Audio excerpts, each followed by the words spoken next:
దశాబ్దాలుగా ప్రజలు పిలుచుకుంటున్న నగరంలోని పలు వీధి పేర్లను మార్చడం ప్రజాస్వామ్య స్ఫూర్తికి విరుద్ధమని సిపిఎం ఫ్లోర్ లీడర్ బోయ సత్యబాబు మండిపడ్డారు.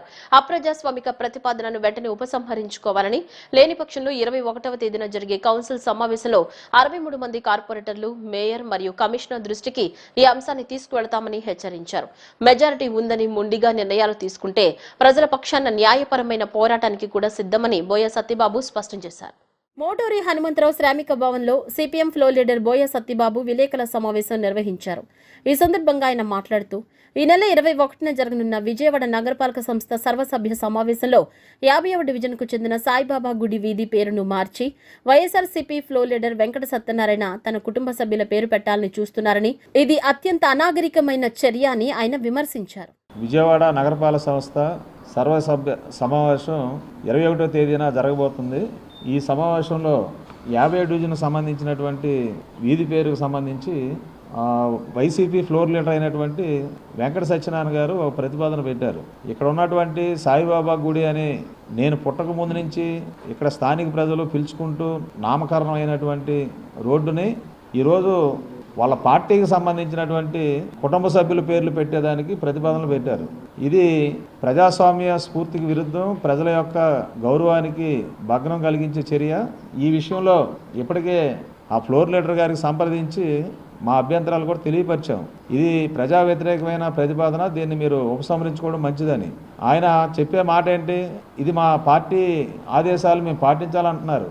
అంటే అధికారంకి వచ్చిన తర్వాత మీరు వీధి పేర్లు మార్చేసి, ఊరి పేర్లు మార్చేసి, ఈ హక్కు ఎవరిచ్చారంటున్నా? మేము అధికారం ఇచ్చింది అభివృద్ధి పనులు చేయడం కోసం, ప్రజల యొక్క సమస్యలు పరిష్కారం చేయడం కోసం.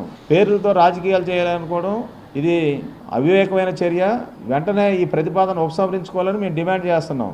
ముఖ్యంగా ఆయన పెట్టిన ఎజెండాలో 74/569 అంశంగా ఈ ప్రతిపాదనని పొందుపరిచారు. విజయవాడ నగరపాలక సంస్థ సంబంధించినటువంటి 2007లో గెజెట్, కృష్ణా జిల్లా నుంచి గెజెట్ నోటిఫికేషన్లో ఇదే డోర్ నెంబర్ సంబంధించి 74 సీరియల్ ఏదైతే ఉందో సాయిబాబా గుడి వీధి అని చెప్పి నామకరణం అయి ఉన్నది.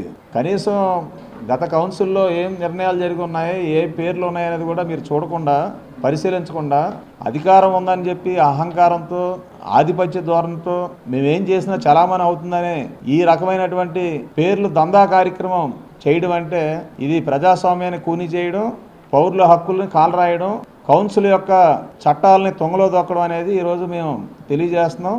అందువలన ఇక్కడ ఈ ప్రక్రియ కౌన్సిల్కు సంబంధించినటువంటి విషయాల్లో మరి వైసీపీ ఫ్లోర్ లీడర్ యొక్క చర్య అనాగరికమైన చర్య అనేది మేము ఈ సందర్భంగా తెలియపరుస్తూ, మీకు నిజంగా ఈ స్పోర్ట్స్ కమిటీ ఈ 5 సంవత్సరాల కాలంలో విజయవాడ నగరానికి సంబంధించినటువంటి యువజనోత్సవాలు నిర్వహించాలి, తీర్మానాల మీద తీర్మానాలు చేశారు. ఒక్కసారైనా ఈ 5 ఏళ్ల కాలంలో యువజనోత్సవాలు నిర్వహించారా? ఈ నెల 22న రాజధాని ప్రాంతంలో రామచంద్ర యాదవ్ ఆధ్వర్యంలో నిర్వహించ తలపెట్టిన బీసీ సింహగర్జన సభకు పార్టీలకు అతీతంగా యాదవులందరూ తరలిరావాలని అఖిల భారత యాదవ మహాసభ రాష్ట్ర అధ్యక్షుడు చింకా నారాయణ యాదవ్ పిలుపునిచ్చారు. త్వరలో ఖాళీ కాబోయే 4 రాజ్యసభ సీట్లలో 1 సీటును ఖచ్చితంగా యాదవులకు కేటాయించాలని కూటమి ప్రభుత్వాన్ని ఆయన డిమాండ్ చేశారు. ప్రభుత్వ రంగంలోని విజయ డైరీ, సంగం డైరీ చైర్మన్ పదవులను యాదవులకే కేటాయించాలని కోరారు. విజయవాడ గాంధీనగర్లోని ప్రెస్ క్లబ్లో అఖిల భారత యాదవ మహాసభ రాష్ట్ర కార్యవర్గ సమావేశం జరిగింది. ఈ సందర్భంగా సంఘం రాష్ట్ర నూతన అధ్యక్షుడు చింకా నారాయణ యాదవ్, ప్రధాన కార్యదర్శి పెద్దిబోయిన శ్రీనివాస్ యాదవ్, యూత్ ప్రెసిడెంట్ ఆల అనంతరామయ్య యాదవ్ మీడియాతో మాట్లాడారు. తమ సామాజిక వర్గం ఎదుర్కొంటున్న సమస్యలు, రాజకీయ ప్రాతినిధ్యంపై ప్రభుత్వానికి పలు డిమాండ్లు తెలిపారు. త్వరలో ఖాళీ కాబోయే 4 రాజ్యసభ సీట్లలో 1 సీటును ఖచ్చితంగా యాదవులకు కేటాయించాలని వారు డిమాండ్ చేశారు. జనాభా ప్రాతిపదికన చట్టసభల్లో యాదవులకు తగిన ప్రాధాన్యత ఇవ్వాలని కోరారు. యాదవులు అధికంగా ఉన్న గ్రామాల్లో పశువుల మేత కోసం 10 నుంచి 30 ఎకరాల వరకు బంజరు భూములను కేటాయించాలని, అలాగే అన్ని నియోజకవర్గ కేంద్రాల్లో యాదవ విద్యార్థుల కోసం హాస్టల్ భవనాలకు స్థలాలు ఇచ్చి ప్రభుత్వమే భవన నిర్మాణాలను చేపట్టాలని విజ్ఞప్తి చేశారు.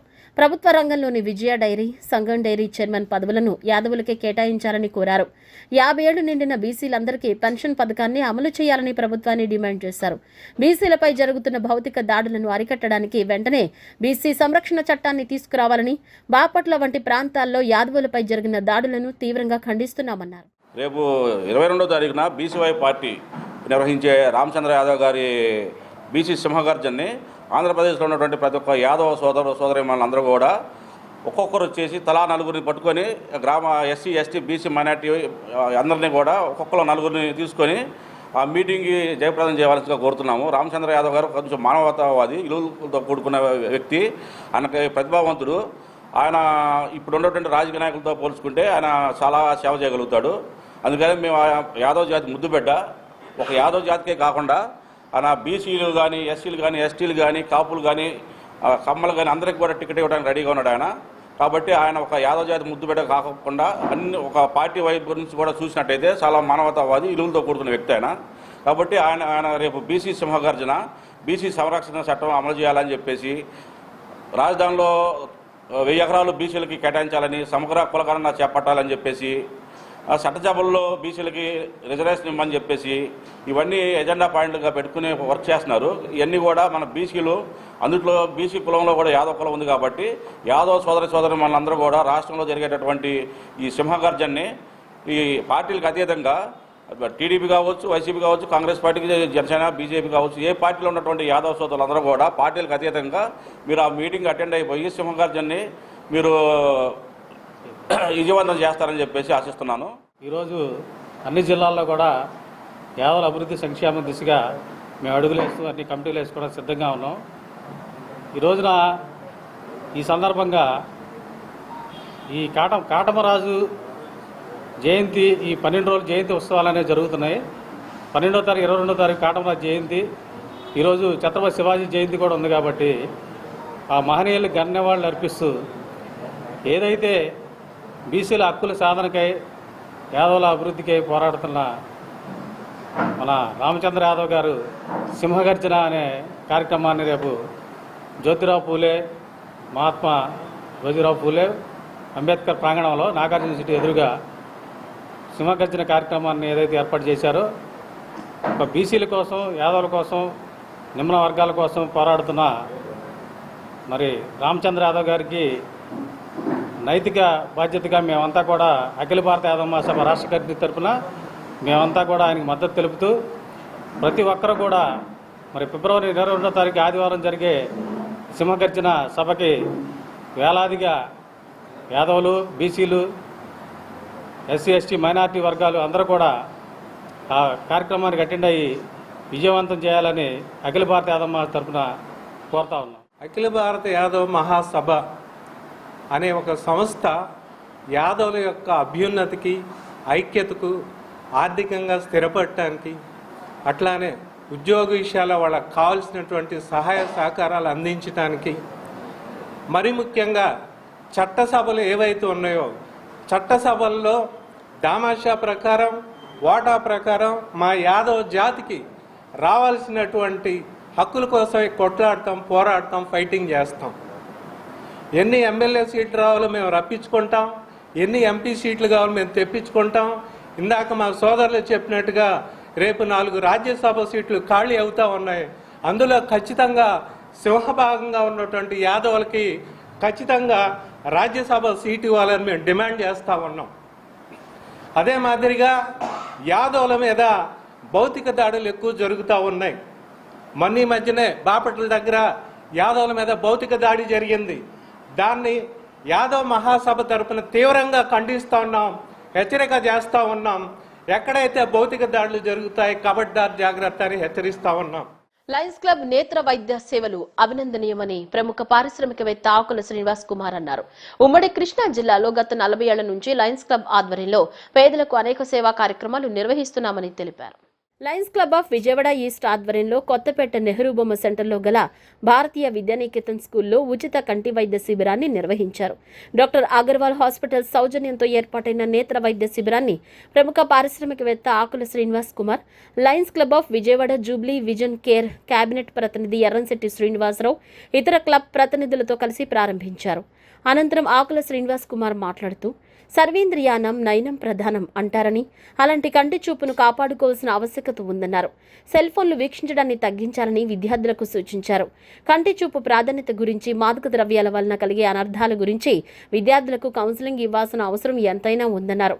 1,00,000 మందికి నేత్ర వైద్య పరీక్షలు నిర్వహించాలని లక్ష్యంతో పనిచేస్తున్న లయన్ ఎర్రంశెట్టి శ్రీనివాసరావును అభినందించారు. అనంతరం Lions Club of Vijayawada Jubilee fair vision care cabinet ప్రతినిధి ఎర్రంశెట్టి శ్రీనివాసరావు మాట్లాడుతూ 10,000 మంది విద్యార్థులకు నేత్ర వైద్య పరీక్షలు నిర్వహించాలనే లక్ష్యంతో చేపట్టిన ఈ కార్యక్రమానికి డాక్టర్ అగర్వాల్ ఆసుపత్రితో పాటు అనేక ఆసుపత్రి వైద్యులు సహకారం అందిస్తున్నారని తెలిపారు. వైద్య పరీక్షలు నిర్వహించడంతో పాటు అవసరమైన వారికి ఉచితంగా కళ్లజోళ్లను కూడా అందిస్తున్నట్లు చెప్పారు. సామాజిక సేవా కార్యక్రమాల్లో ఎల్లప్పుడూ ముందుంటామని, ఇదే సేవాస్ఫూర్తిని కొనసాగిస్తామని ఆయన స్పష్టం చేశారు. క్లబ్ అధ్యక్షుడు పేరకం శివరాజు, సభ్యుడు రఘునాథ్ శర్మ, దుర్గా కోఆపరేటివ్ బ్యాంక్ మాజీ చైర్మన్ కొరగంజి భాను మాట్లాడుతూ లయన్స్ క్లబ్ తరపున నిర్వహిస్తున్న కంటి వైద్య శిబిరాలు, సామాజిక సేవా కార్యక్రమాల గురించి సమగ్రంగా వివరించారు.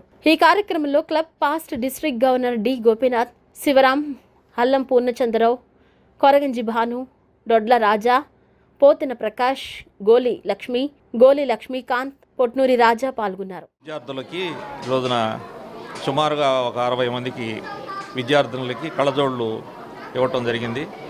మరి సుమారుగా వారం రోజుల క్రితం ఇదే విద్యా సంస్థకు వచ్చి మన గోపీనాథ్ గారు, శివరాజ్ గారు, అట్లాగే అల్లం పూర్ణ గారు, ఉదయ్ భాను గారు, శ్రీనివాస్ గారు, వరప్రసాద్ గారు, రాజా గారు మేమంతా వచ్చి మా సహకారం అందించి ఇక్కడ సుమారుగా 250 మంది, ఈ స్కూలు స్ట్రెంగ్త్ 250 మంది, ఈ 250 మందికి కంటి పరీక్షలు, స్క్రీనింగ్ టెస్టు సుమారుగా 1.5 రోజు 2 రోజుల వరకు మరి వాళ్ళు సమయం తీసుకుని నిశితంగా పరీక్షించి మరి వారికి ఎవరెవరికి కళ్ళజోడు అవసరం ఉంది, ఎంత పవర్ కావాల్సి వస్తుంది అనేది వాళ్ళు ఆ రకంగా టెస్ట్ చేయించి సుమారుగా 60 మంది విద్యార్థుల్ని ఐడెంటిఫై చేసి వారికి 50 మందికి కళ్ళజోళ్ళు ఇవ్వటం ఈ రోజున జరిగింది. మరి వాస్తవంగా చూడాలంటే కుటుంబ సభ్యులు కూడా పట్టించుకొని పరిస్థితుల్లో మరి ఈ రోజున లయన్స్ క్లబ్ ఆఫ్ ఈస్ట్ సంబంధించిన పెద్దలు మరి ఇక్కడికి వచ్చి వాళ్ళకి మంచి క్వాలిటీ కళ్ళజోడు కూడా ఏమాత్రం కళ్ళజోళ్లతో సైడ్ ఎఫెక్ట్స్ రాకోకుండా వాళ్ళు క్షుణ్ణంగా చదువుకునేటట్టు కళ్ళజోళ్ళు ఏర్పాటు చేయటం చాలా సంతోషించదగ్గ విషయం. ఈ రోజుల్లో కుటుంబ సభ్యులే సేవ చేయలేని పరిస్థితుల్లో, సహకారం అందించలేని పరిస్థితుల్లో ఈ రోజున Lions Club of Vijayawada east వాళ్ళు మరి సేవే పరమావధిగా, సేవే దైవంగా భావించి ఈ రోజున సేవ చేయడానికి ముందుకొచ్చిన మరి శివరాజు గారికి, గోపీనాథ్ గారికి ప్రత్యేకించి మనస్ఫూర్తిగా ధన్యవాదాలు తెలియజేస్తున్నా. మరి దీనికి కారకులైన ఈ కళ్ళజోళ్ళు ఇవ్వటానికి కానీ అట్లాగే స్క్రీనింగ్ చేయడానికి కానీ కారకులైన ఎర్రంశెట్టి శ్రీనివాసరావు గారికి వారికి ప్రత్యేకించి ధన్యవాదాలు తెలియజేస్తున్నా. ఈ కార్యక్రమాన్ని ఏర్పాటు చేసి కానీ వారు ఆస్ట్రేలియా వెళ్ళిన సందర్భం ఉంది. మరి ఆస్ట్రేలియాలో ఉండి కూడా ఈ మాత్రం కార్యక్రమాన్ని ఇక్కడ జరిపిస్తాం చాలా సంతోషించదగ్గ విషయం. విశాఖపట్నంలోని ఆంధ్ర విశ్వవిద్యాలయంలో విద్యార్థులపై దాడి చేసిన మతోన్మాదులను వెంటనే అరెస్టు చేయాలని ఏఐఎస్ఎఫ్ రాష్ట్ర ఉపాధ్యక్షులు ఎం సాయి కుమార్ డిమాండ్ చేశారు. యూనివర్సిటీ ప్రాంగణంలో మత విద్వేషాలను రెచ్చగొడుతూ ఆర్ఎస్ఎస్ కార్యకలాపాలు నిర్వహించడం దురదృష్టకరమని ఆయన ఆరోపించారు. విద్యార్థులు విద్యను అభ్యసించడానికి వచ్చిన క్యాంపస్లను మత ప్రచారాలకు వేదికగా మార్చడం తగదని, ఇలాంటి ఘటనలు విద్యార్థుల ఐక్యతకు భంగం కలిగిస్తాయన్నారు. బాధ్యులపై కఠిన చర్యలు తీసుకుని విశ్వవిద్యాలయాల్లో శాంతి భద్రతలు పరిరక్షించాలని ప్రభుత్వాన్ని కోరారు. విశాఖపట్నంలోని ఆంధ్ర విశ్వవిద్యాలయంలో విద్యార్థులపై దాడి చేసిన మతోన్మాదులను వెంటనే అరెస్టు చేయాలని ఏఐఎస్ఎఫ్ రాష్ట్ర ఉపాధ్యక్షులు ఎం సాయి కుమార్ డిమాండ్ చేశారు. యూనివర్సిటీ ప్రాంగణంలో మత విద్వేషాలను రెచ్చగొడుతూ ఆర్ఎస్ఎస్ కార్యకలాపాలు నిర్వహించడం దురదృష్టకరమని ఆయన ఆరోపించారు. విద్యార్థులు విద్యను అభ్యసించడానికి వచ్చిన క్యాంపస్లను మత ప్రచారాలకు వేదికగా మార్చడం తగదని, ఇలాంటి ఘటనలు విద్యార్థుల ఐక్యతకు భంగం కలిగిస్తాయన్నారు. బాధ్యులపై కఠిన చర్యలు తీసుకుని విశ్వవిద్యాలయాల్లో శాంతి భద్రతలు పరిరక్షించాలని ప్రభుత్వాన్ని కోరారు. విశాఖపట్నంలో ఉన్నటువంటి ఆంధ్ర యూనివర్సిటీ విశ్వవిద్యాలయంలో ఈరోజు మత విశ్వాసాలకు, మతాలను రెచ్చగొట్టే విధానంగా మత ప్రచారానికి కేంద్రంగా నిలిచినటువంటి ఆంధ్ర యూనివర్సిటీలో ఆర్ఎస్ఎస్ కార్యకర్తలు అక్కడ క్యాంపులు నిర్వహించడం, మత ప్రచారం చేస్తుంటే ఏఐఎస్ఎఫ్ ఎస్ఎఫ్ఐ నాయకత్వం అక్కడ నిరసన వ్యక్తం చేసి అక్కడ మీరు మతపర విధంగా కార్యక్రమాలు నిర్వహించకూడదని చెప్పి కూడా అక్కడ ఆ విధంగా నిరసన కార్యక్రమం రూపంలో తెలియపరిచారు.